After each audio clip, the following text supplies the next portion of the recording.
अपनी पत्नी को तपस्या के बारे में बताकर विश्वानर अपने घर से निकल गए।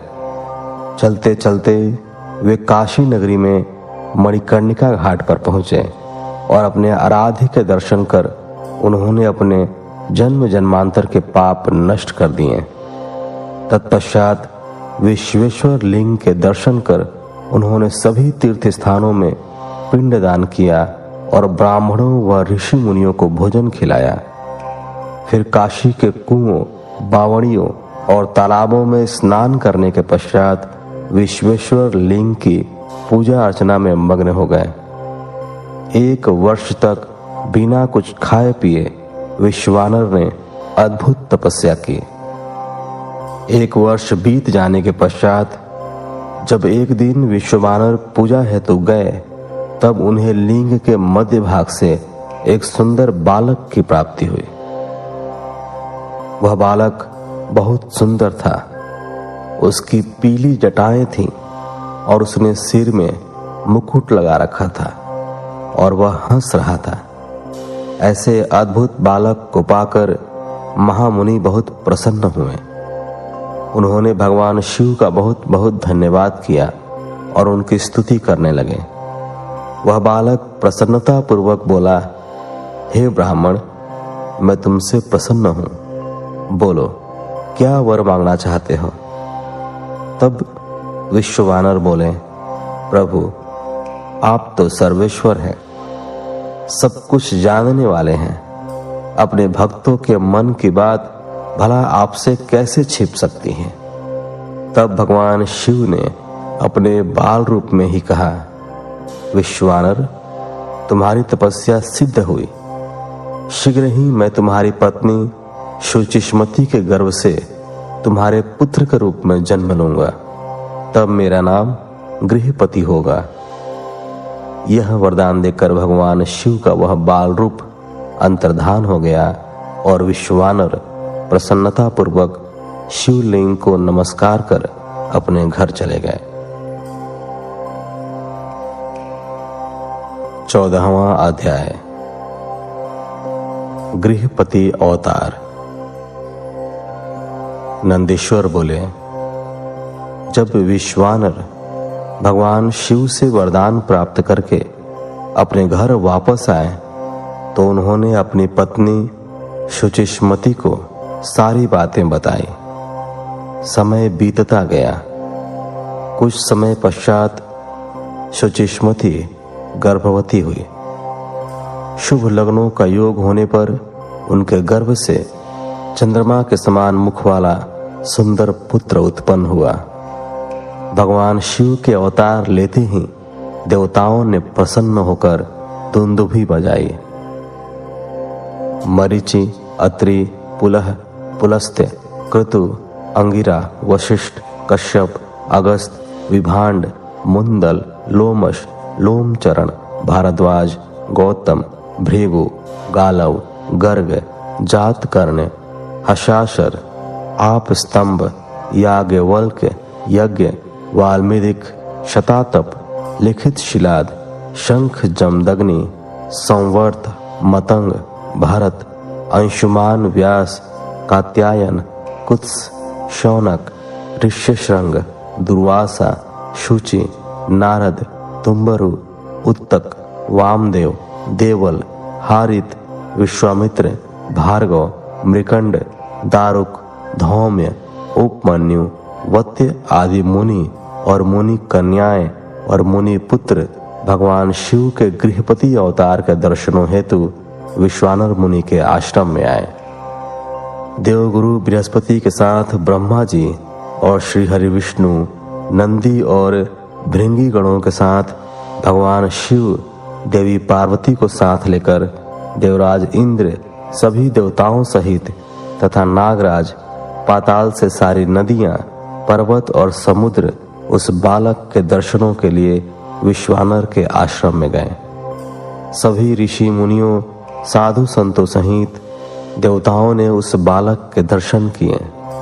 स्वयं ब्रह्मा जी ने उस बालक के जात कर्म संस्कार संपन्न किए और उस बालक का नाम गृहपति रखा। तत्पश्चात सब देवताओं ने प्रसन्नतापूर्वक उस बालक को अनेक आशीर्वाद प्रदान किए। तब सब देवता शुचिष्मति और विश्वानर मुनि के भाग्य की प्रशंसा करते हुए अपने अपने धाम को चले गए। मुनि विश्वानर और उनकी पत्नी उस बालक का लालन पालन करने लगे तथा समय समय पर होने वाले संस्कार संपन्न करने लगे। गृहपति जब 5 वर्ष का हो गया तब उन्होंने उसका यज्ञोपवीत कराया। बालक गृहपति जिज्ञासु प्रवृत्ति का था। उसने अतिशीघ्र ही अपने पिता से सब वेदों का ज्ञान प्राप्त कर लिया। जब बालक 9 वर्ष का हुआ तो देवर्षि नारद उनके घर पधारे। मुनि विश्वानर ने उनसे अपने पुत्र के भाग्य के विषय में जानना चाहा। तब नारद जी बोले, मुनि, आपका पुत्र बड़ा भाग्यवान और वैभवशाली है, परंतु 12 वर्ष का होने पर इसे अग्नि और बिजली से खतरा उत्पन्न हो सकता है। इसलिए आपको अपने पुत्र को अग्नि और बिजली के करीब नहीं जाने देना चाहिए। ऐसे वचन कहकर देवर्षि नारद उस बालक को अपना आशीर्वाद देकर वहां से चले गए। 15वां अध्याय। गृहपति को शिव जी से वर प्राप्ति। नंदीश्वर बोले, हे महामुने, जब इस प्रकार की बातें बताकर देवर्षि नारद वहां से चले गए तब उनके वचनों से देवी सुचिष्मति और विश्वानर को बहुत दुख पहुंचा और वे दोनों बड़े जोर जोर से रोने लगे। शोक में रोते हुए वे दोनों मूर्छित हो गए। फिर पहले तो मुनि विश्वानर ने अपने को संभाला, फिर अपनी पत्नी को समझाते हुए बोले, देवी, इस प्रकार रोकर कुछ भी नहीं होगा, इसलिए तुम इस प्रकार रोना बंद करो। फिर वे दोनों अपने पुत्र गृहपति को ढूंढने लगे। उस समय उनका पुत्र घर से बाहर था। जब वह वापस आया तो अपने माता पिता को इस प्रकार रोता हुआ देखकर उनसे पूछने लगा कि आप इस प्रकार क्यों रो रहे हैं। अपने पुत्र के इस प्रश्न को सुनकर देवी सुचिष्मति ने गृहपति को अपने गले से लगा लिया और रोते हुए ही उसने नारद जी द्वारा कही गई बातें कह दी। यह सुनकर गृहपति तनिक भी विचलित नहीं हुआ और अपने माता पिता को समझाने लगा कि आप इस प्रकार दुखी न हो। मैं मृत्यु विजयी शिव मंत्र को जप कर मृत्यु से अपनी रक्षा कर लूंगा।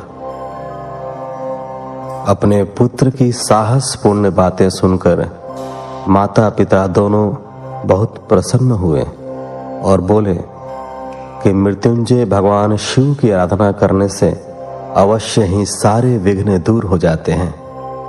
अतः तुम उनकी शरण में जाओ, वे तुम्हारा कल्याण करेंगे। अपने माता पिता से आशीर्वाद लेकर बालक गृहपति काशी चला गया। वहां उसने स्नान करने के पश्चात शिवलिंग के दर्शन किए। विश्वेश्वर लिंग का दर्शन करने के पश्चात उससे बहुत प्रसन्नता हुई और वह अपने को भाग्यशाली मानने लगा कि उसे प्रभु के दर्शन हो गए। तब उसने वहीं एक शिवलिंग स्थापित किया। वह प्रतिदिन उस लिंग को 108 घड़ों में गंगाजल भरकर स्नान कराता था और फिर विधि पूर्वक उनकी आराधना करता था। उसका मन सदा ही शिव चरणों का स्मरण करता रहता था। धीरे धीरे समय बीतता गया। गृहपति ने 12वें वर्ष में प्रवेश किया। नारद जी की वाणी को सिद्ध करते हुए देवराज इंद्र गृहपति के सामने प्रकट हुए। इंद्र ने कहा कि बालक, मांगो, क्या मांगते हो। तब इंद्र की बात सुनकर गृहपति ने उन्हें नमस्कार किया और बोला, प्रभु, मैं आपसे नहीं भगवान शिव से वरदान मांगना चाहता हूँ। आप चले जाइए। मैं शिव जी के अलावा किसी अन्य से कुछ नहीं मांग सकता, क्योंकि शिव ही मेरे आराध्य हैं और मैं उन्हीं का भक्त हूँ। गृहपति के इन वचनों को सुनकर इंद्रदेव क्रोध से तमतमा उठे। उन्होंने अपना वज्र निकाल लिया।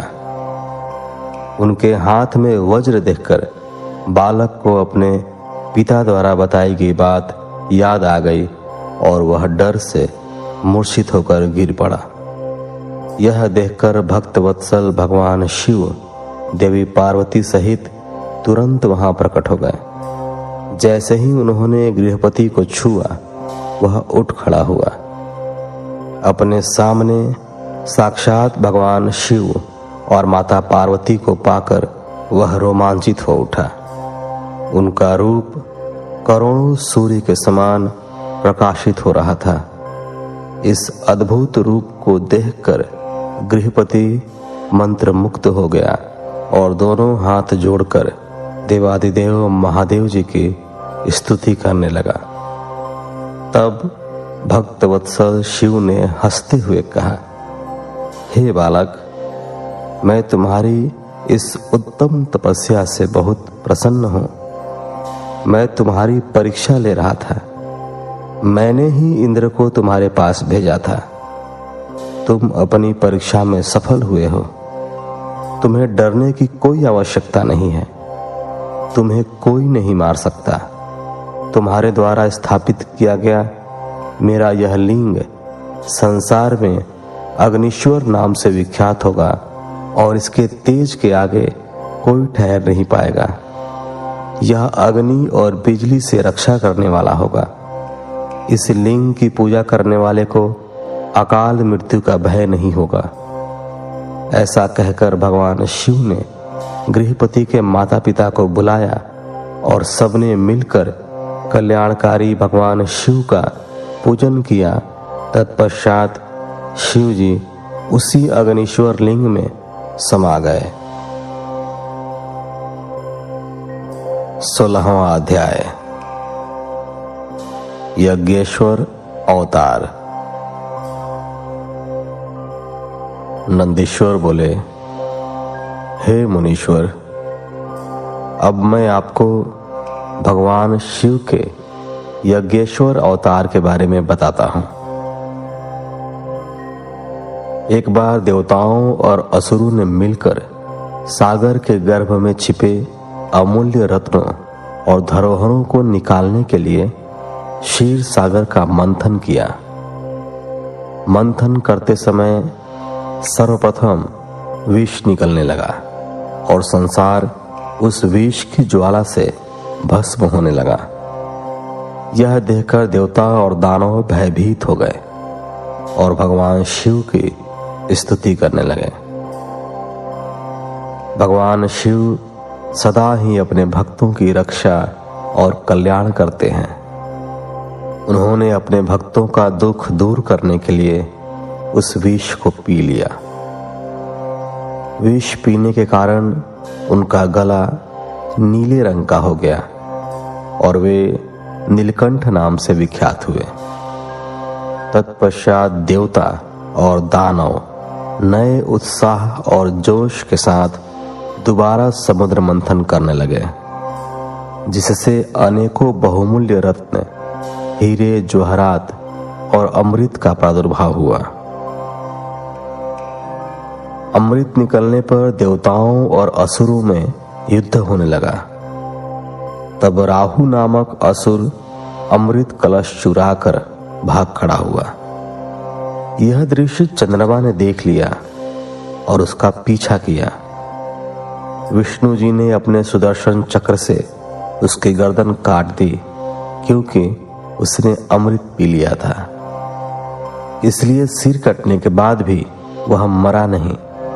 तब से राहु चंद्रमा को डराने लगा। भगवान शिव ने चंद्रमा की रक्षा करने के लिए उसे अपने सिर पर धारण कर लिया। देवताओं ने असुरों से अमृत कलश छीन लिया और अमृत पान कर लिया। अब उन्हें अपने पर अभिमान होने लगा और वे अपने बल की प्रशंसा करने लगे। जब इस बात का ज्ञान त्रिलोकीनाथ भगवान शिव को हुआ कि देवता मदान्ध हो गए हैं, तब उन्होंने देवताओं को होश में लाने के लिए अपने मन में निश्चय किया। भगवान शिव यक्ष का रूप रखकर देवताओं के पास पहुंचे। देवता उनसे अपने बल की प्रशंसा करने लगे। देवताओं की गर्वपूर्ण बातों को सुनकर यक्ष रूप धारण किए भगवान शिव बोले, हे देवताओं, तुम्हारा यह अभिमान और गर्व झूठा है। सच्चाई यह है कि तुम्हारा निर्माण करने वाला स्वामी कोई और है। तुम गर्व में भरकर उसे भूल गए हो। तुम में अहंकार और अभिमान आ गया है। अभी मैं तुम्हारे बल की परीक्षा लेता हूं। यह कहकर उन्होंने एक तिनका धरती पर रखा और कहा कि हे बलशाली देवताओं, अपने पराक्रम और बल से अपने अस्त्र शस्त्रों का प्रयोग करके इसे काट दो। तब सब देवता अपने बल और पराक्रम को सिद्ध करने के लिए उस तिनके पर प्रहार करने लगे, परंतु सबके अस्त्र शस्त्र व्यर्थ हो गए। वे उस तिनके का कुछ भी न बिगाड़ सके। वह तिनका अपने स्थान से जरा सा भी नहीं हिला। यह देखकर सब देवताओं को बहुत आश्चर्य हुआ। देवता आश्चर्यचकित होकर एक दूसरे को देख ही रहे थे कि आकाशवाणी हुई। आकाशवाणी बोली, देवताओं, यक्ष के रूप में ये कोई और नहीं, स्वयं भगवान शिव हैं, जो सबके परमेश्वर, रचना करता, पालन करता तथा विनाश करता है। आकाशवाणी सुनकर सब देवताओं को अपनी भूल का एहसास हो गया और वे यज्ञेश्वर भगवान शिव को प्रणाम करके उनकी स्तुति करने लगे। शिव जी ने यज्ञेश्वर रूप रखकर देवताओं का घमंड दूर कर दिया, फिर सबको आशीर्वाद देकर वहां से अंतर्धान हो गए। 17वां अध्याय। शिव दशावतार। नंदीश्वर बोले, हे महामुने, अब मैं आपको त्रिलोकीनाथ भगवान शिव के दशावतारों के बारे में बताता हूं। भगवान शिव के पहले अवतार को महाकाल कहा जाता है और यह प्रभु के भक्तों को भक्ति और मुक्ति प्रदान करता है। देवी महाकाली अपने भक्तों को सदा उनकी मनोवांछित वस्तु प्रदान करती हैं। तारा नामक दूसरा अवतार सेवकों को सुख तथा भक्ति मुक्ति देता है। भील नामक तीसरा भुवनेश अवतार भुवनेश नामक भील शक्ति का है। चौथा शोणश विदेश की शोणश शक्ति का है, जो महादेव जी के परम भक्तों को सुख प्रदान करने वाला है। पांचवा भैरव की गिरिजा नामक भैरवी शक्ति है, जो उपासना करने वालों की सभी कामनाएं पूरी करती हैं। छठी छिन्नमस्ता नामक शक्ति भक्तों के मनोरथों को पूरा कर उन्हें शांति प्रदान करती है। भगवान शिव शंकर का 7वां अवतार धूम्रवान है, जिससे धूम्रवती शक्ति फल देने वाली हुई। 8वें अवतार रूप का नाम बगला है और बगला मुखी शक्ति महा आनंद देने वाली और भक्तों का कल्याण करने वाली है। शिव जी का 9वां अवतार मातंग नाम से हुआ, जिससे मातंग शक्ति उत्पन्न हुई। देवादिदेव भगवान शिव के 10वें अवतार के रूप में कमल का प्रादुर्भाव हुआ, जिससे कमला नामक शक्ति उत्पन्न हुई। यह शक्ति अपने भक्तों का पालन करने वाली तथा अभीष्ट फल प्रदान करने वाली है। त्रिलोकीनाथ कल्याणकारी भगवान शिव द्वारा लिए गए ये 10 अवतार सज्जन